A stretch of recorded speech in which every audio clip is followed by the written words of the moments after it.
Organisée par l'École de la Mer, la 11e journée du nettoyage concerne 30 sites. Parmi eux, l'Anse du Bélé, également appelé le spot de Bois-de-Jolan. L'association Kitesurf Guadeloupe a répondu présent.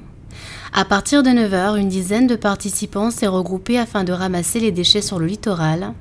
Pour l'occasion, des gants, des sacs poubelles ont été distribués par l'École de la Mer.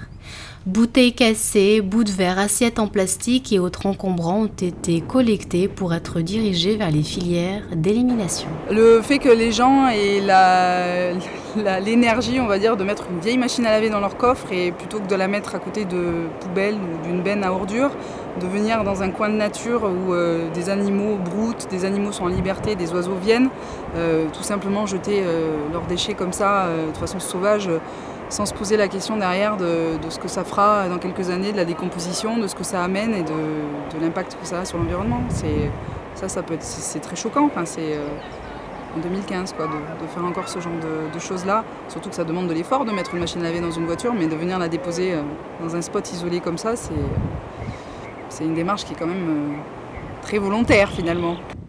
En 2014, 58 tonnes de déchets ont été ramassés, un millier de bénévoles a nettoyé 35 hectares.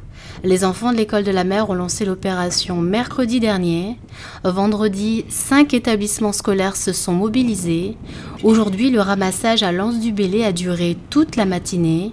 Une quarantaine d'hectares a ainsi été nettoyés.